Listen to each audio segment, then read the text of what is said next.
আর যে খবর পাচ্ছি আমরা, নিট ইস্যুতে রাহুল গান্ধীর বাড়িতে এই মুহূর্তে জোটের বৈঠক হচ্ছে। জোটের নেতারা তারা পৌঁছে গেছেন, সরকার পক্ষ তারা আলোচনা চেয়েছে। পাল্টা বিরোধী জোটের কৌশল কি হবে তা ঠিক করতেই এই বৈঠক।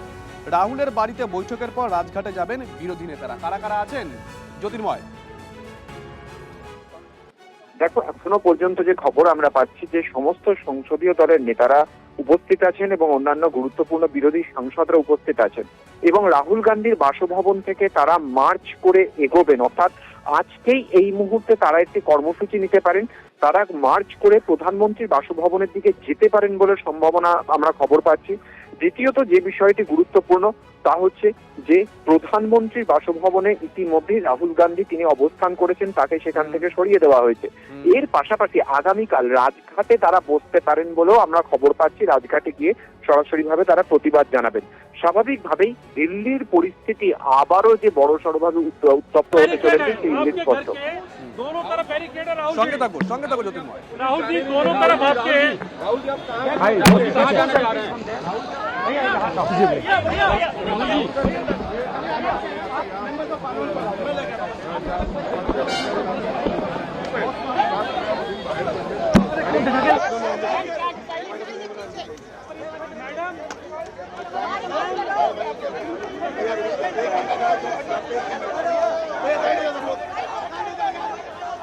আমরা ছবি দেখাচ্ছি আপনাদেরকে। রাহুল গান্ধীকে আমরা দেখতে পাচ্ছি, প্রিয়াঙ্কা গান্ধী ভাদ্রা তাকেও আমরা দেখতে পাচ্ছি। তারা বাসে উঠছেন।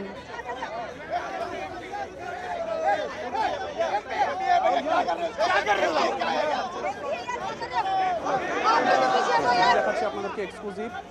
রাহুল গান্ধী তিনি বাসে উঠছেন।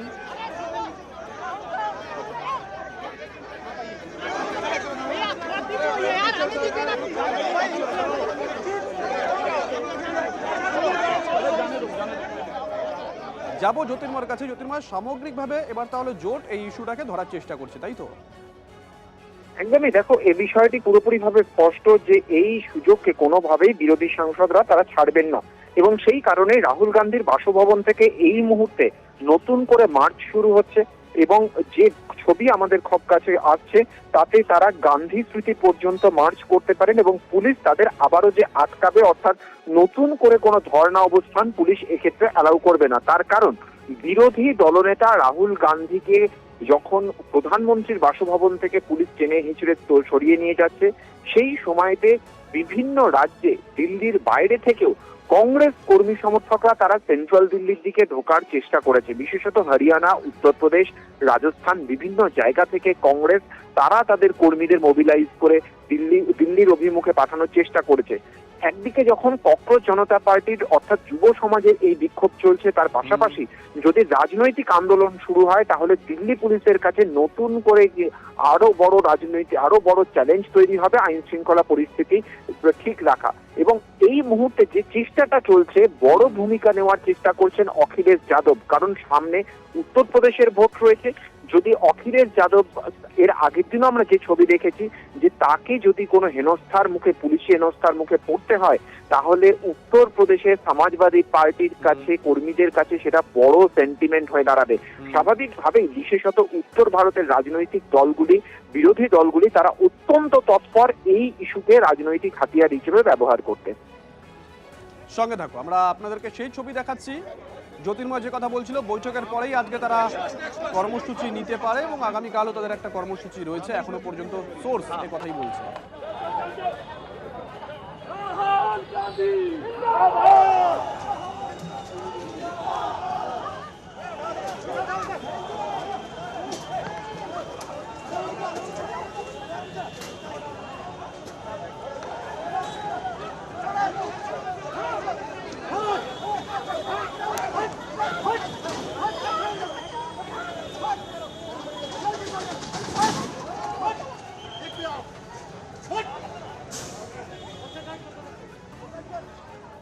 এই মুহূর্তে আপনারা যে ছবি দেখতে পাচ্ছেন, রাহুল গান্ধী বিরোধীদের নিয়ে বৈঠকের পর এবার রাজঘাটে যাচ্ছেন, তারা আন্দোলনে বসবেন। প্রধানমন্ত্রী নরেন্দ্র মোদী আজকেই সকালে যুব সমাজকে বড় বার্তা দিয়েছেন। সেখানে তিনি বলেছেন ফাস্ট ট্র্যাক কোর্ট তৈরি করে তদন্ত হবে। যুব সমাজের স্বার্থের ঊর্ধ্বে কোনো কিছু নয়। ফাস্ট ট্র্যাক কোর্ট গড়ে দ্রুত দোষীদের শাস্তি হবে। নিট প্রশ্ন ফাঁসকাণ্ডে দোষীদের রেয়াত নয়, এই কড়া বার্তা দিয়েছেন প্রধানমন্ত্রী। ছাত্রদের ভবিষ্যৎ নষ্টের চেষ্টা করলে কাউকে ছাড়া হবে না, সোশ্যাল মিডিয়ায় এই পোস্ট প্রধানমন্ত্রী নরেন্দ্র মোদীর। কিন্তু তারপরেও বিরোধীরা সংসদের বাইরে ভেতরে তাদের আন্দোলন জারি রেখেছে। এই মুহূর্তে রাহুল গান্ধী ইন্ডি জোটের যারা শরিক রয়েছেন তাদের সঙ্গে কথা বলে বাসে করে রাজঘাটে যাচ্ছেন।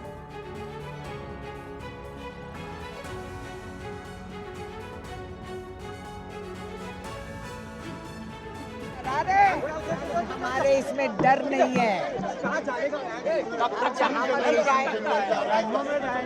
राजीव का गला से तार हटाओ।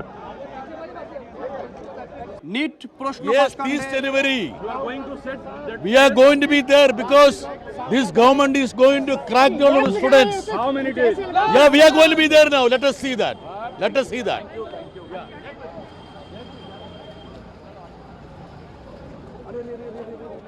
সরকার পক্ষ তারা আলোচনার জন্য প্রস্তুত, পাশাপাশি বিরোধী জোট তারাও প্রস্তুত এবং বলাই বাহুল্য যে এই ইস্যুটাকে এবার বিরোধী জোট সামগ্রিকভাবে নিতে চাইছে।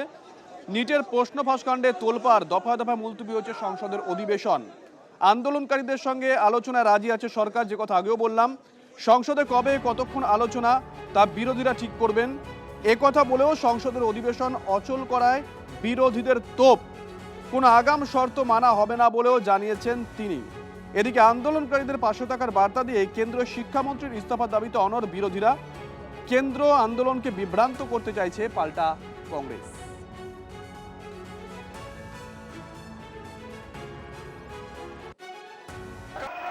कंडीशन लगाने से आपका जो इंटेंशन है वो ठीक नहीं है, क्योंकि आप चर्चा को रोकना चाहते हैं।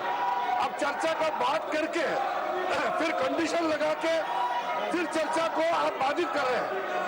हमने फिर से अनुरोध कर रहे हैं कि नीट एग्जाम को लेकर के कोई राजनीतिकरण नहीं करते हुए बहुत अच्छी तरह से दोनों सदन में चर्चा होना चाहिए।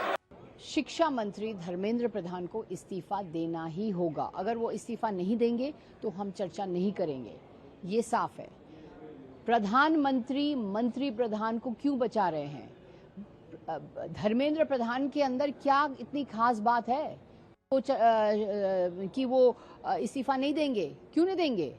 क्यों नहीं इस्तीफा देंगे Dharmendra Pradhan? When the government is willing to have full-fledged discussion in the House, come discuss.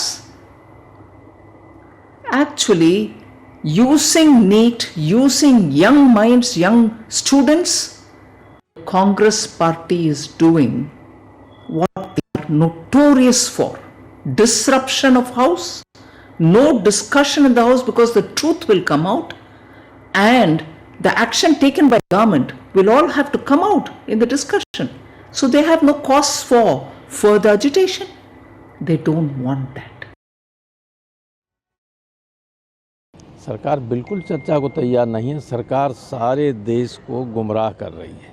इनके कार्यकाल में कितने लीक हुए उसका भी तो व्हाइट पेपर होना चाहिए।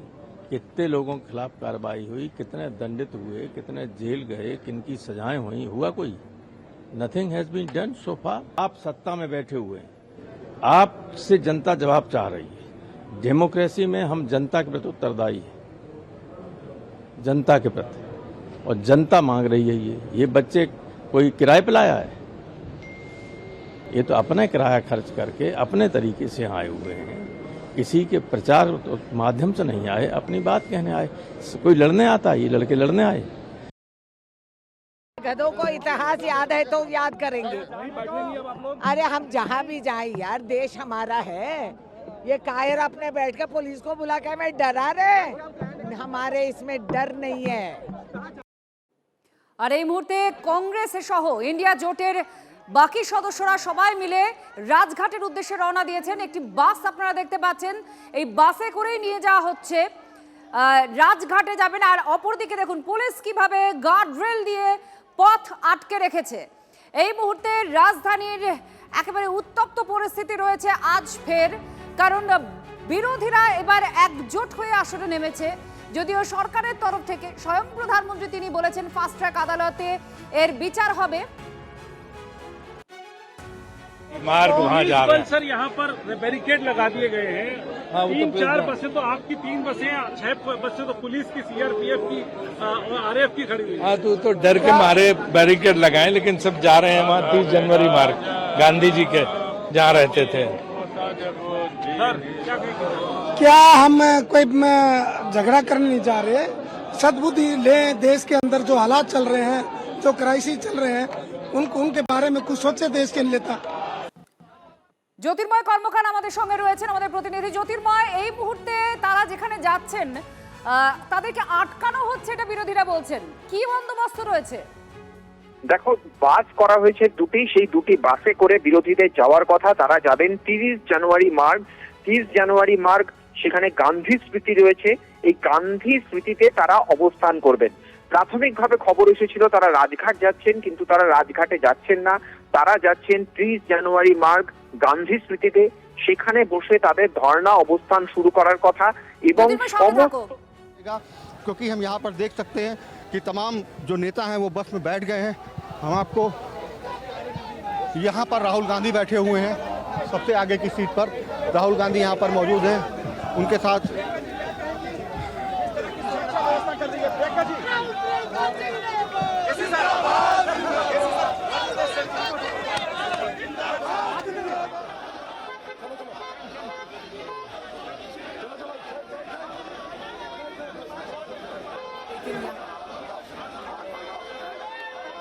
বাসের মধ্যে প্রিয়াঙ্কা গান্ধীও যে উঠেছেন দেখতে পাচ্ছি।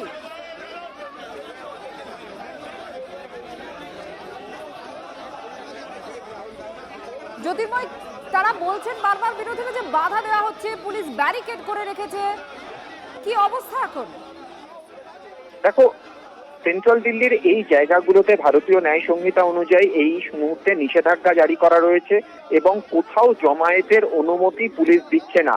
আগাম অনুমতি ছাড়া কোনো জায়গায় পুলিশের তরফ থেকে অনুমতি দেওয়া হবে না। এবং প্রধানমন্ত্রীর বাসভবনের সামনে রাহুল গান্ধী অবস্থান বিক্ষোভে বসে যাওয়ার পর থেকে দিল্লি পুলিশ তারা সতর্কই ছিল। যখন থেকে আজ রাহুল গান্ধী সুনেরিবাগের এই বাড়িতে বিরোধী দলের বৈঠক শুরু হয়েছে, সেই সময় থেকেই সূত্র মারফত খবর যে এই বৈঠকের শেষে আবার নতুন করে কোনো একটি জায়গায় বিক্ষোভ অবস্থান শুরু করতে পারেন রাহুল গান্ধীর নেতৃত্বে বিরোধীরা। এবং সেই কারণেই রাহুল গান্ধীর বাসভবনের সামনেই ব্যারিকেড রেখে দিয়ে আগাম ব্যবস্থাপনা করে রেখেছিল দিল্লি পুলিশ। এবং ঠিক সেই কাজই করা হলো, অর্থাৎ দুটি বাস নিয়ে আসা হয়েছিল, যে দুটি বাসে করে এখান থেকে 30 জানুয়ারি মার্চ পর্যন্ত যাওয়ার কথা ছিল বিরোধীদের রাহুল গান্ধীর নেতৃত্বে, সেখানে বিক্ষোভে বসার কথা। কিন্তু তার আগেই ব্যারিকেড টেনে বিরোধী সাংসদদের আটকে দেওয়া হলো, তাদেরকে এখান থেকে বেরোতে দেওয়া হবে না। কিন্তু যেদিকে এই মুহূর্তে নজর থাকছে, গতকালও কিন্তু সন্ধ্যে ঠিক এই সময় দিল্লির টলস্টয় মার্গে পুলিশের উপরে আক্রমণ শুরু হয়। পুলিশের উপরে আক্রমণ শুরু হয় এবং তার পরবর্তী ক্ষেত্রে যন্তর মন্তর সংলগ্ন लगाई हुई है और उस बस को लगाया गया ताकि आगे ना बढ़ पाए। तो ऐसे में इससे आगे ज़्यादा नहीं जा पाएंगे। तो ये तस्वीर हम आपको दिखा रहे हैं, बस के साथ साथ हम चल रहे हैं। आगे की तरफ राहुल गांधी बैठे हुए हैं और प्रियंका गांधी बैठी हुई है, मीसा भारती बैठी हुई है, पीछे की तरफ तमाम जो सांसद हैं वो बैठे हुए हैं। तो अब देखिए सामने की तरफ देखेंगे तो वहाँ बस लगी हुई है। अब इससे ज़्यादा आगे नहीं जा पाएंगे, लेकिन यहाँ पर फिर भी भले ही कुछ भी मौका मिल रहा है, जितना भी आगे जाने की कोशिश जो है वो फिलहाल की जा रही है। तो देखिए राहुल गांधी अब आगे आके सामने खड़े हो गए हैं। ये तस्वीर आप रोहित दिखाइए, आगे विंडशील्ड की तरफ जो है वहाँ पर राहुल गांधी जो है आकर खड़े हुए हैं और कुछ शायद कहने की कोशिश जो है वो फिलहाल कर रहे हैं। ये तस्वीरें हम आपको दिखा रहे हैं किस तरीके से राहुल गांधी के घर के बाहर फिलहाल विरोध की तस्वीरें हैं वो देखने को मिल रही है।